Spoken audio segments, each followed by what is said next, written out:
Shade ఉంటే కొన్ని పంటలు వేసుకోవచ్చు, పూర్తి షేడ్ తోటి కొన్ని పంటలు వేసుకోవచ్చు. మీరు కూడా మీ అనుభవంతో పాటు శాస్త్రవేత్తలు చెప్పేది కూడా మీరు ఇది రెండు సింక్రనైజ్ చేయండి.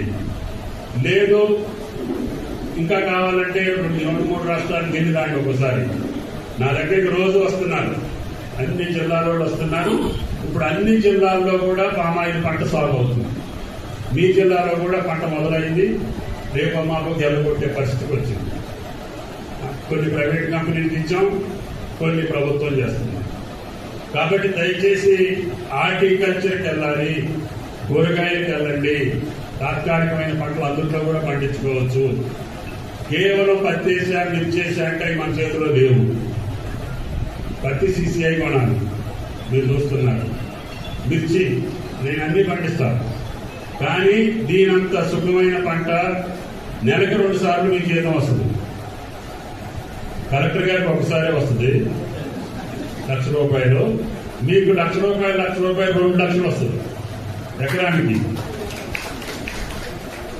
2 లక్షలు వస్తుంది ఖర్చులు పోను. కాబట్టి దయచేసి ప్రతి నెల 2 సార్లు జీతం తీసుకున్నవాడు పామాయిల్ రైతు. ఇప్పుడు మీరు వడగడ్డ వాన, ధాన్యం రాసులు పోస్తున్నాయి, అకాల వర్షాలు, మనం అడుగుదాన్ని చేశాం కాబట్టి ఆగిపోయినా చేస్తుంది. దాన్ని సమతుల్యం చేసుకొని ఇప్పుడు ప్రకృతికి విరుద్ధంగా మనం వెళ్ళలేము. ప్రకృతి మార్చాం కాబట్టి ప్రకృతికి తగ్గట్టుగా మనం పంటలు వేయాలి. ఆ ప్రకృతి వైపరీత్యాల వల్ల నష్టం జరగకుండా చూసుకోవాలి. నష్టం రాని జాతుల్నే మనం పండించాలి.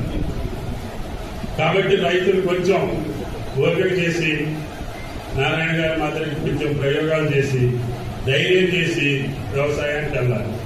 నేను ముందే పంటేసాను. ఎప్పుడు మా వెంటనే ఓకే. సో ఇప్పుడు అన్న ప్రసాద్ అన్న మాట్లాడతారు. మాకు చాలా ఆప్తులు స్పీకర్ గారు అన్న మాట్లాడతారు. మార్కెట్కు వెళ్ళినప్పుడు మీరు అందరూ కలిసి ఉండండి, ఏకాకి కావద్దు.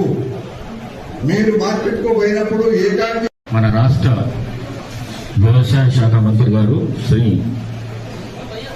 తుమ్మల. మార్కెట్కు వెళ్ళినప్పుడు మీరు అందరూ కలిసి ఉండండి, ఏకాకి కావద్దు. మీరు మార్కెట్కు పోయినప్పుడు ఏకాకి. ఎప్పుడు మా వెంటనే ఓకే. సో ఇప్పుడు అన్న ప్రసాద్ అన్న మాట్లాడతారు. మాకు చాలా ఆప్తులు స్పీకర్ గారు అన్న మాట్లాడతారు.